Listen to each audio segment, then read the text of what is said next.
आपने कभी सुना है कि अमेरिका में सिटीजनशिप पाने के लिए कुछ लोग फेक मैरिजेस का सहारा लेते हैं? जी हाँ, अमेरिका में कुछ लोग, जिनमें इंडियंस और गुजरातियों का नाम शामिल है, यूएस सिटीजनशिप पाने के लिए नकली शादी रचाते हैं।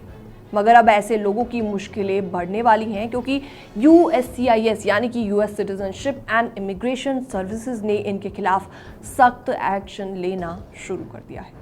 नमस्कार, मैं हूं आपके साथ प्रेरणा कौशिक और आप देख रहे हैं एनबीटी इंटरनेशनल। USCIS का साफ साफ कहना है कि सिटीजनशिप पाने के लिए फेक मैरिज अब एक फुल स्केल इंडस्ट्री बन गया है, जो देश की सिक्योरिटी तक को खतरे में डाल सकती है।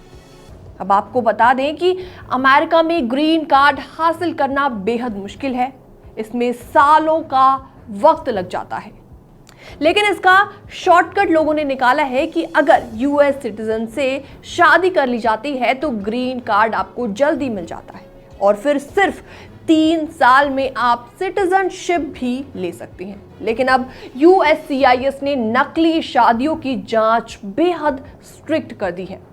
अगर शादी में जरा सा भी शक हुआ या पता चला कि शादी पैसे या इमिग्रेशन बेनिफिट्स के लिए की गई है तो सीधा कड़ा एक्शन लिया जाएगा। इसमें एक्सपर्ट्स का कहना है कि अगर पैसा लेकर शादी की जाए या फिर किसी को झूठे वादे में फंसाकर शादी की जाए तो वो फेक मैरिज या फ्रॉड मैरिज मानी जाएगी। अब USCIS मैरिज सर्टिफिकेशन से लेकर joint lease agreement, common bills and joint bank accounts तक की गहराई से जांच कर रही है। एक यूएस इमिग्रेशन लॉयर के मुताबिक अगर कोई व्यक्ति आउट ऑफ स्टेटस है, यानी कि जिसका वीजा या स्टेटस खत्म हो गया है और वो शादी के आधार पर ग्रीन कार्ड पाने की कोशिश करता है, तो मामला रद्द होने के साथ साथ सीधा डिपोर्टेशन का खतरा भी होगा। USCIS ने एक ऑनलाइन पोर्टल भी बनाया है जहां फेक मैरिजेस की रिपोर्ट दर्ज कराई जा सकती है। हाल ही में एक मामला सामने आया जिसमें एक भारतीय शख्स इन्वॉल्व है। जी हां, हाल ही में मई में एक 20 वर्षीय भारतीय नागरिक जिसका नाम है आकाश प्रकाश मकवाना, उसको फेक मैरिज के आरोप में दोषी ठहराया गया। कोर्ट में joint lease, common bills and bank details पेश किए गए जो पूरी तरीके से फेक थे, पूरी तरीके से नकली थे। अब तो स्थिति पहले से भी कई ज्यादा स्ट्रिक्ट हो गई है। अब तो स्थिति ये है कि USCIS संदिग्ध मामलों को सीधे इमिग्रेशन कोर्ट में रेफर कर रहा है, यानी डिपोर्टेशन का खतरा और भी ज्यादा बढ़ गया है। खासतौर पर जब से डोनाल्ड ट्रंप राष्ट्रपति बने हैं, तब से अमेरिकी इमिग्रेशन नीति पहले से भी कई ज़्यादा स्ट्रिक्ट हो गई है और अब हर फेक मैरिज या इमिग्रेशन फ्रॉड सीधे डिपोर्टेशन तक आपको ले जा सकता है। अमेरिका में फेक मैरिज अब गेम नहीं बल्कि सीधे जेल या डिपोर्टेशन का रास्ता बन गया है। फिलहाल इस रिपोर्ट में इतना ही। बाकी वर्ल्ड से जुड़ी छोटी और बड़ी खबरें देखने के लिए बने रहिए एनबीटी इंटरनेशनल के साथ। हाल ही में यूएस एम्बेसी यानी कि अमेरिकी दूतावास ने एक शार्प वार्निंग जारी की है। उसमें साफ साफ शब्दों में कहा गया है, यूएस का वीजा एक प्रिविलेज है, राइट नहीं। यानी अगर आप नियम तोड़ते हैं या इलीगल एक्टिविटी में शामिल होते हैं तो आपको कभी भी डिपोर्ट किया जा सकता है और आगे के लिए यूएस वीजा पाने का रास्ता हमेशा हमेशा के लिए बंद हो सकता है।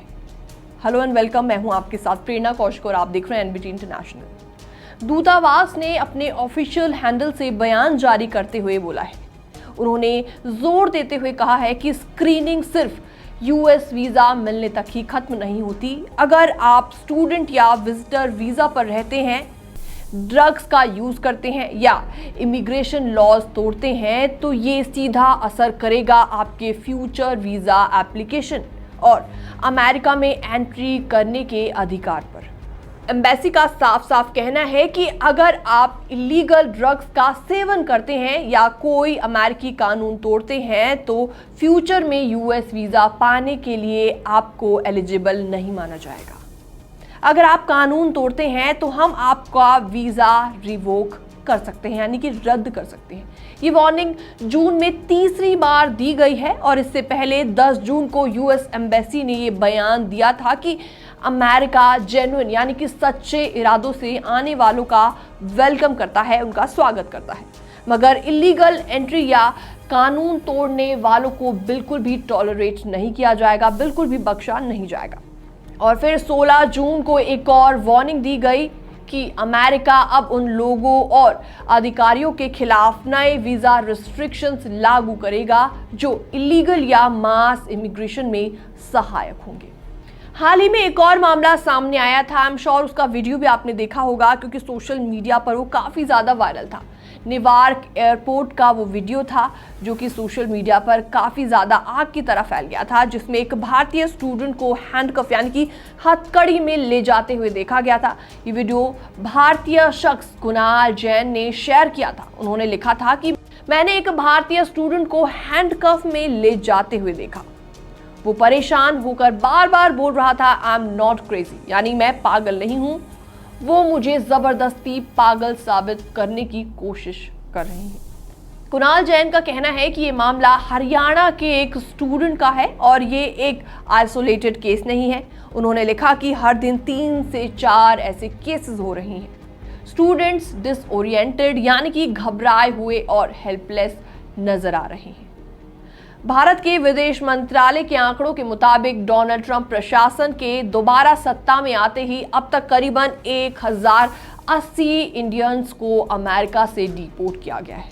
लॉस एंजलिस में भी हाल ही में बड़े पैमाने पर इमिग्रेशन रेड्स हुई, जहां डोनाल्ड ट्रंप ने कंट्रोवर्शियल बयान देते हुए बोला था कि दे स्पिट वी हिट, यानी अगर वो कानून तोड़ते हैं तो हम सख्त कदम उठाएंगे।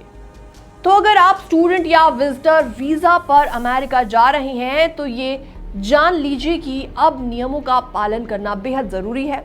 एक छोटी सी गलती आपको मुसीबत में डाल सकती है। अगर आप यूएस में पढ़ाई या काम करने का सपना देखते हैं तो हर नियम, हर रूल और कानून का पालन करें। फिलहाल इस रिपोर्ट में इतना ही। बाकी वर्ल्ड से जुड़ी छोटी और बड़ी खबरें देखने के लिए बने रहिए एनबीटी इंटरनेशनल के साथ।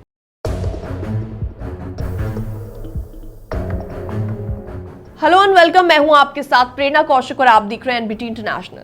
अमेरिका में एक ऐसा मामला सामने आया है जिसमें एक F1 स्टूडेंट अब डिपोर्ट होने की कगार पर पहुंच गया है और इसकी पूरी जिम्मेदारी उसकी यूनिवर्सिटी की है। मामला है एक इंटरनेशनल स्टूडेंट का जो इसी स्प्रिंग में ग्रेजुएट होने वाला था, मगर एक सब्जेक्ट में वो फेल हो गया था जिसकी वजह से उसे रीटेक करना पड़ा, यानी प्रोग्राम एंड डेट आगे बढ़ानी जरूरी हो गई। अब ऐसे मामलों में कॉलेज का काम होता है कि वो स्टूडेंट का प्रोग्राम एंड डेट अपडेट करे ताकि वो लीगल स्टेटस में रह सके। छात्र के पास पहले से ही वैलिड ओपीटी यानी कि ऑप्शनल प्रैक्टिकल ट्रेनिंग अप्रूव था, यानी पढ़ाई पूरी होने के बाद काम करने का राइट उस स्टूडेंट के पास था, मगर कॉलेज ने साफ साफ इनकार कर दिया और कहने लगे कि ये अलाउड नहीं है। स्टूडेंट ने दूसरे कॉलेज से पता किया और सीधा आइस यानी कि इमिग्रेशन एंड कस्टम एनफोर्समेंट से बातचीत की।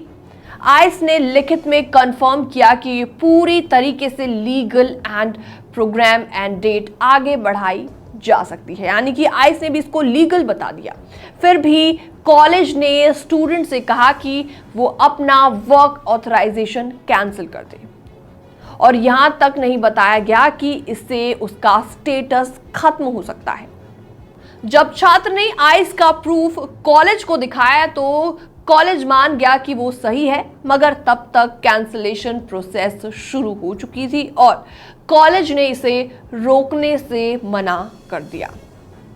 अब ये स्टूडेंट अपनी गलती के बिना काफी ज्यादा मुश्किल में पड़ गया है। आइस का कहना है कि बस एक साधारण डेटा फिक्स रिक्वेस्ट कॉलेज से जाए तो सारा मामला सुलझ सकता है, मगर कॉलेज ये रिक्वेस्ट करने से साफ साफ इनकार कर रहा है। छात्र ISS international students and scholar service से लेकर डीन और एसोसिएट VP तक दौड़ा, मगर जवाब बस इग्नोर किया गया या अगले सप्ताह बात करने का बहाना उस स्टूडेंट को दिया गया। जिस डीएसओ यानी कि डेजिग्नेटेड स्कूल ऑफिशियल से ये मामला सुलझ सकता था, उसने तो जवाब देना ही जरूरी नहीं समझा, यानी कि स्टूडेंट को पूरी तरीके से इग्नोर किया गया। अब ये बड़ा मामला एक छोटा सा टेक्निकल एरर नहीं है, बल्कि ये एक ऐसी स्थिति है जहां पर एक यूनिवर्सिटी जानबूझकर अपनी ही स्टूडेंट की मदद करने से इनकार कर रही है और उसे देश छोड़ने की कगार पर ले आई है। तो अगर आप या आपका कोई भी जानने वाला F1 स्टूडेंट वीजा पर है तो अलर्ट रहिए। कभी कभी एक छोटा सा एरर या गलत गाइडेंस पूरी लाइफ मुश्किल में डाल सकती है और एग्जाम्पल आपके सामने है, जैसा कि इस केस में नजर आ रहा है। फिलहाल इस रिपोर्ट को देखने के बाद आपका क्या रिएक्शन है, कमेंट सेक्शन में आप अपने विचार रख सकते हैं। बाकी तमाम अपडेट्स के लिए बनी रहिए एनबीटी इंटरनेशनल के साथ।